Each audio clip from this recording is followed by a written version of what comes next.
नशामुक्ती व मधुमेहमुक्ती भारत अभियान.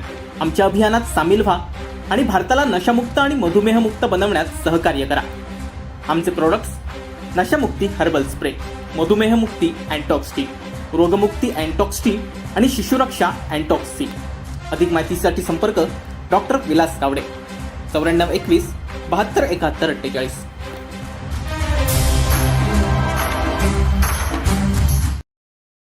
आत्ताच्या घडीला आलेलं सर्वात भयानक आणि खळबळजनक असं वृत्त आहे. भारतातील अनेक सरकारी वेबसाईट्स हॅक करण्यात आल्या आहेत. 2 दिवसांपूर्वी नागपूर इन्स्टिट्यूट ऑफ सायन्सची वेबसाईट हॅक करण्यात आली होती. या पाठोपाठ आता ठाणे पोलिसांची अधिकृत वेबसाईट हॅक करण्यात आली आहे. मलेशियातील हॅक्टिव्हिस्ट ग्रुप ड्रॅगन फोर्सच्या आवाहनानंतर देशभरातील अनेक वेबसाईट हॅक करण्यात आल्या आहेत. या ग्रुपनं जगभरातल्या मुस्लिम हॅकर्सना भारतावर सायबर अटॅक करण्याचं आवाहन केलंय. नुपूर शर्मा यांचं वक्तव्य आहे. मंदिर मशीद वादाच्या पार्श्वभूमीवर हे आवाहन करण्यात आलंय.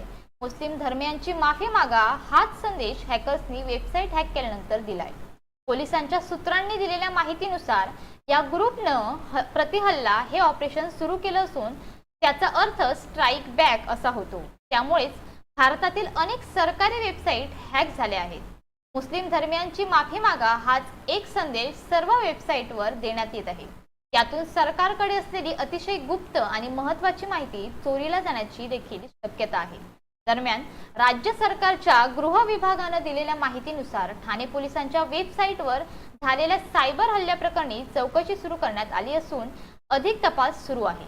सध्या ठाणे पोलिसांची वेबसाईट रिस्टोअर करण्याचं काम सुरू आहे. ठाणे शहर पोलिसांच्या अधिकृत संकेतस्थळावर लिहिलेल्या संदेशात याची नोंद करण्यात आली आहे. हॅकर्सने लिहिलं आहे की भारत सरकार तुम्ही इस्लामच्या संदर्भात वारंवार अडथळे आणता. तुम्हाला सहिष्णुता दिसत नाही. जगभरातील मुस्लिमांची लवकरात लवकर माफी मागा, अन्यथा आम्ही शांत बसणार नाही, अशा प्रकारचा संदेश या वेबसाईटवर आला आहे. Bureau news, कोकणशाही.